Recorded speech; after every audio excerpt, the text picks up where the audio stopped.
What happens when Hollywood's most respected legend sits down for what should be a simple interview, only to find himself face to face with a host who seems determined to tear him down? In just 37 seconds, Stephen Colbert would make one comment so outrageously disrespectful that it would trigger an explosive confrontation that nobody saw coming, revealing the true character of both men in the most shocking way possible. The Late Show studio buzzed with its usual pre-show energy. Camera operators checked their angles, sound technicians adjusted their levels, and the audience settled into their seats, expecting another typical celebrity interview. None of them knew they were about to witness television history in the making. Clint Eastwood walked onto the stage with that familiar, steady stride that had commanded respect in Hollywood for decades. At 84 years old, the man still carried himself like the cowboy heroes he'd played on screen. His weathered face showed the wisdom of someone who had lived through the golden age of cinema and emerged as one of its greatest icons. Stephen Colbert bounced up from his desk with that trademark grin plastered across his face. The late-night host had built his career on sharp wit and political commentary, but tonight, something felt different. There was an edge in his demeanor, a smugness that seemed more pronounced than usual. "Ladies and gentlemen, please welcome the legendary Clint Eastwood," Colbert announced to thunderous applause. Eastwood gave a modest wave to the crowd as he took his seat. The applause died down, and Colbert settled behind his desk, shuffling his note cards with an almost theatrical flourish. "Mr. Eastwood, it's an honor to have you here," Colbert began, though his tone carried an undertone that didn't quite match his words. "You've had such an incredible career spanning over 6 decades.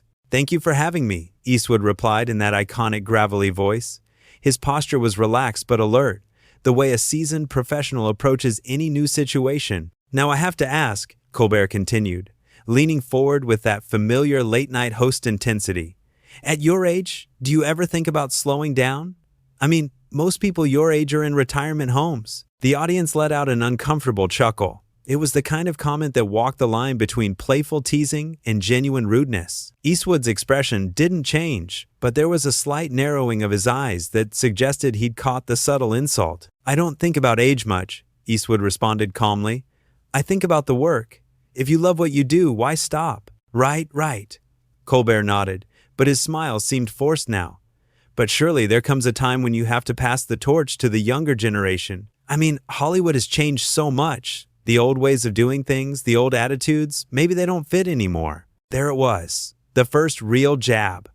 Colbert wasn't just asking about retirement. He was questioning whether Eastwood's entire approach to filmmaking and life was outdated. The veteran actor and director sat quietly for a moment, processing the comment. "I've always believed in adapting," Eastwood said, measured and thoughtful. "But I also believe in principles that don't change. Respect, hard work, treating people fairly. Those aren't old-fashioned ideas, they're timeless ones." Colbert's grin widened, but there was no warmth in it. "Interesting perspective. Speaking of principles, you've been pretty vocal about your political views over the years, some might say controversially so." The studio grew quieter.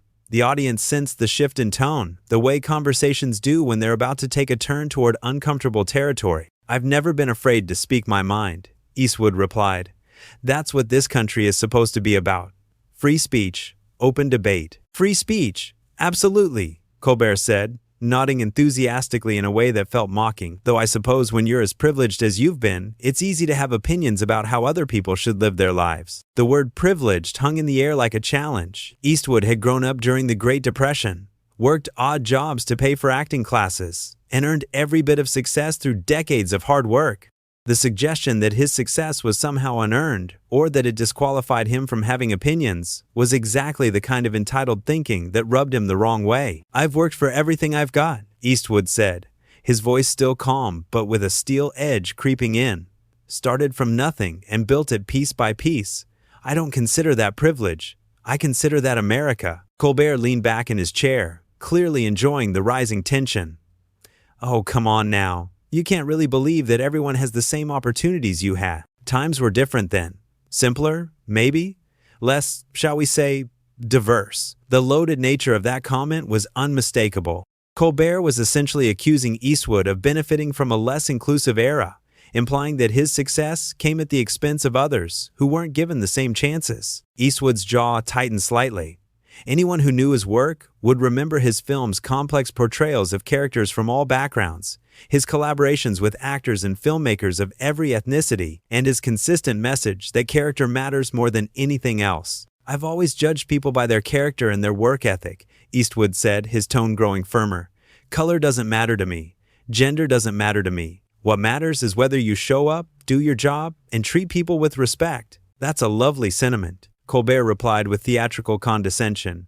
"Very colorblind of you, though I suppose it's easy to be colorblind when you've never had to see color, if you know what I mean." The audience shifted uncomfortably in their seats. Even Colbert's most ardent fans could sense that he was pushing too hard, being too aggressive with a guest who had done nothing to deserve such treatment. Eastwood leaned forward slightly, his famous squint becoming more pronounced. "What exactly are you trying to say?" "I'm just saying that maybe, just maybe, your perspective might be a little limited," Colbert said with fake innocence. "You know, coming from your particular background and generation, it was a masterclass in passive-aggressive interviewing." Colbert was attacking Eastwood's credibility and moral authority without making any direct accusations, hiding behind euphemisms and implications while maintaining plausible deniability. "My perspective comes from 84 years of living, working with thousands of people from every walk of life, and trying to tell stories that matter," Eastwood replied. His voice remained controlled, but the underlying anger was becoming more apparent. "I don't know what background you think I come from, but it wasn't handed to me on a silver platter." Colbert's eyes lit up at the mention of background. "Well, let's talk about that. White, male, grew up in an era when those things opened doors that might not have been open to others. Surely you can acknowledge that advantage." The gloves were completely off now. Colbert wasn't even pretending to conduct a respectful interview anymore. He was using his platform to lecture and shame one of cinema's most respected figures, treating him like a symbol of everything wrong with previous generations, rather than as an individual with his own unique story and achievements. Eastwood's hands gripped the arms of his chair tighter. "I acknowledge that I worked my ass off for 50 years to get where I am. I acknowledge that I treated everyone I ever worked with fairly and with respect. And I acknowledge that you seem to have a problem with me that has nothing to do with anything I've actually done." The studio fell silent. Eastwood's words hung in the air like a gunshot, and suddenly everyone in the room understood that this was no longer a typical late-night interview. This had become something much more serious, much more personal. Colbert's smile faltered for just a moment before snapping back into place, but now it looked more like a grimace. He had pushed one of Hollywood's most respected figures to the breaking point, and instead of backing down, he seemed energized by the confrontation. "Whoa, whoa, whoa," Colbert said, holding up his hands in mock surrender. "I think someone's getting a little defensive here. I'm just asking questions, Mr. Eastwood. Isn't that what interviews are for?" "Questions are one thing," Eastwood replied, his voice steady but carrying the weight of decades of authority. "Accusations disguised as questions are something else entirely." The audience was completely quiet now. You could hear the hum of the studio lights, the distant sound of traffic outside. Even the camera operators seemed frozen, unsure whether they should keep rolling or cut to commercial. Colbert leaned forward, sensing an opportunity to regain control of the narrative. "Look, I respect your work. I really do. But you have to understand that in today's climate, we have to examine these things. We have to look at privilege. We have to look at systemic advantages. It's not personal. It's just reality." "Whose reality?" Eastwood shot back. "Yours? Because my reality is getting up every day and earning what I have through work, not through lectures about systems and privileges." "But that's exactly the problem," Colbert pressed on, his voice taking on that sanctimonious tone that had made him famous among certain audiences. "You don't see the system because it worked for you. It's like asking a fish to describe water. You've been swimming in privilege your whole life, so of course you don't notice it." The condescension in Colbert's voice was unmistakable now. He was speaking to an 84-year-old man who had lived through the Great Depression, World War II, and decades of social change, as if he were a naive child who needed education about the world. Eastwood's eyes narrowed to those famous slits that had intimidated countless screen villains. "You want to talk about systems? Let me tell you about a system. I grew up poor in Oakland during the Depression.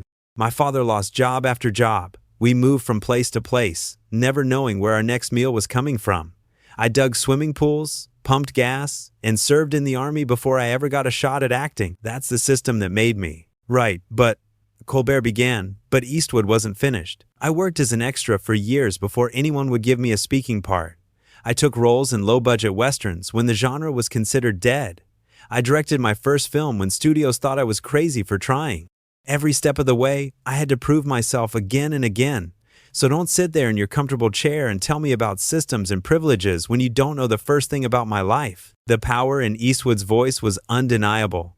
This wasn't the rambling of an old man. This was the controlled fury of someone who had earned the right to speak with authority. But Colbert seemed immune to the obvious signals that he should change course. "I hear what you're saying," Colbert replied with fake sympathy. "But you have to admit that being a white male in Hollywood during those decades gave you advantages that others didn't have." "You know what gave me advantages?" Eastwood's voice rose slightly, still controlled but with more force behind it. "Showing up on time, knowing my lines, treating the crew with respect, working weekends when nobody else would. Those aren't racial advantages or gender advantages, those are character advantages." Colbert shook his head with theatrical disappointment. "See, this is what I'm talking about. This bootstrap mentality that completely ignores the reality of structural inequality. You're basically saying that anyone who doesn't succeed just didn't work hard enough." "I'm saying that hard work matters more than making excuses," Eastwood replied firmly. "I'm saying that character counts for something. And I'm saying that maybe instead of spending so much time talking about who has advantages, we should spend more time talking about who's willing to earn what they get." The audience began to murmur. Some were clearly uncomfortable with the direction the interview had taken, while others seemed to be responding to Eastwood's straightforward message. But Colbert pressed on, seemingly oblivious to the fact that he was losing the room. "That's a very convenient philosophy when you're the one who succeeded," Colbert said with a smirk.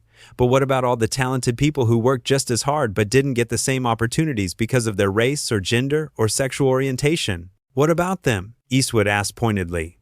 "You think I was in charge of hiring decisions across all of Hollywood? You think I controlled who got what roles?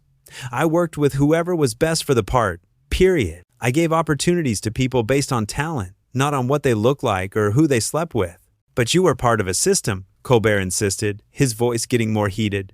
"Whether you want to admit it or not, you benefited from that system." "The only system I was part of was the one that rewarded good work," Eastwood shot back. "The system where you prove yourself through results, not through complaints about fairness." Colbert's face was getting red now. He wasn't used to guests who pushed back this hard, who refused to accept his framing of the issues. Most celebrities who came on his show either agreed with him or stayed politely quiet when challenged. Eastwood was doing neither. "You know what?" Colbert said, his composure finally starting to crack. "This is exactly the kind of attitude that's holding our society back. This refusal to acknowledge reality. This stubborn insistence on individual responsibility when we know that systemic factors play a huge role in determining outcomes." "What's holding society back?" Eastwood replied with steel in his voice. "Is people like you who think success is something to be ashamed of instead of something to aspire to. People who want to tear down anyone who's accomplished anything instead of learning from them." The audience was shifting in their seats now. The tension in the studio was becoming unbearable. Even the production staff looked nervous, unsure how far this confrontation would go. Colbert's professional mask was slipping more with each exchange. "People like me? What exactly does that mean? People who think the world owes them something?" Eastwood said, his words cutting through the air like a blade. "People who spend more energy complaining about unfairness than they do working to overcome it. People who use their platforms to lecture others instead of entertaining them." "I use my platform to educate," Colbert replied hotly. "To challenge people to think about important issues instead of just accepting the status quo." "You use your platform to make yourself feel superior," Eastwood countered.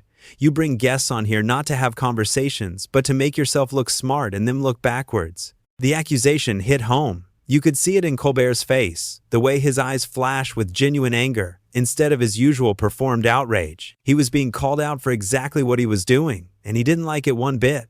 The studio air was electric with tension. Colbert's face had gone from its usual pale complexion to a deep red, his carefully maintained television persona cracking like ice under pressure. For years, he had built his reputation on being the smartest guy in the room, the one who could dismantle any guest's argument with wit and superior moral positioning. But Eastwood wasn't playing by those rules. "That's ridiculous," Colbert sputtered, his voice losing its practiced smoothness. "I'm trying to have an honest conversation about real issues that affect real people." "No, you're trying to score points," Eastwood replied with devastating calm.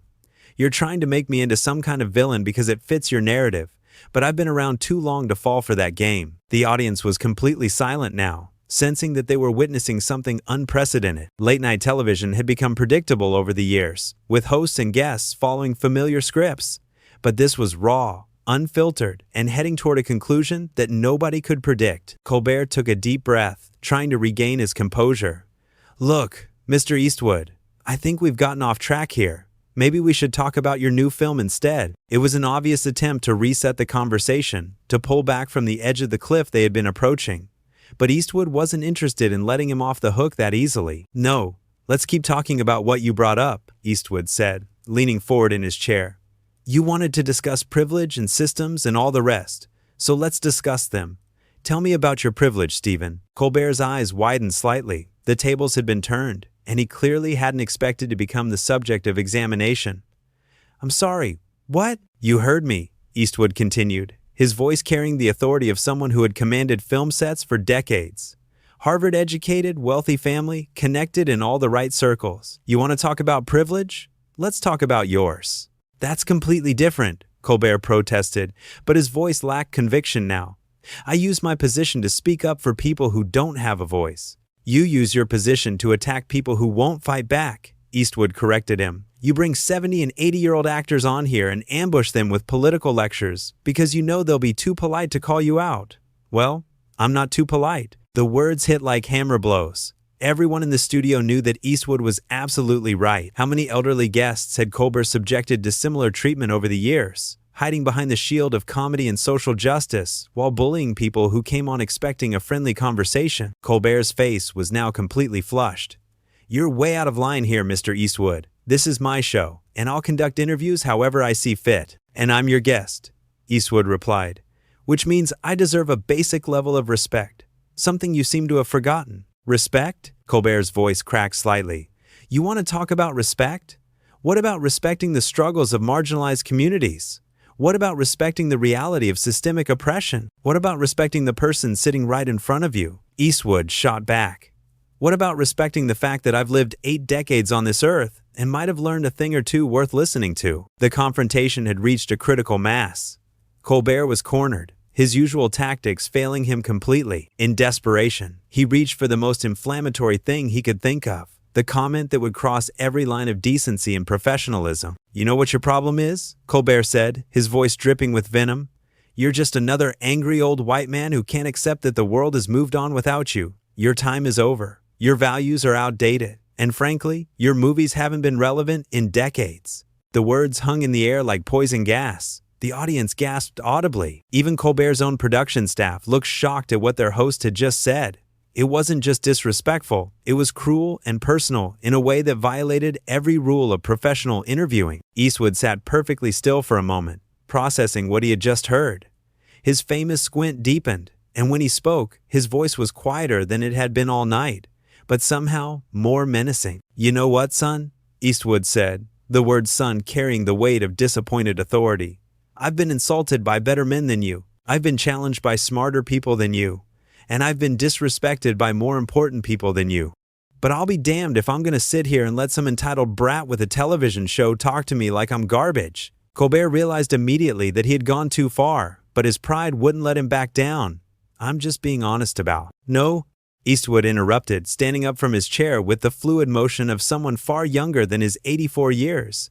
"You're being a punk. And I don't waste my time with punks." The studio erupted. The audience didn't know whether to cheer or remain silent. Camera operators scrambled to keep up with the action. Production assistants looked frantically toward their directors for guidance. "Where do you think you're going?" Colbert demanded, his voice shrill with panic and embarrassment. Eastwood had already removed his microphone and was walking toward the edge of the set. He turned back to face Colbert one final time, and when he spoke, his words carried the weight of absolute moral authority. "I'm going somewhere. I can be treated with dignity," Eastwood said. "You should try it sometime." With that, he walked off the set, leaving behind a host whose face had gone from red to white, an audience that didn't know how to react, and a television moment that would be talked about for years to come. Colbert sat frozen behind his desk, his usual quick wit completely abandoned.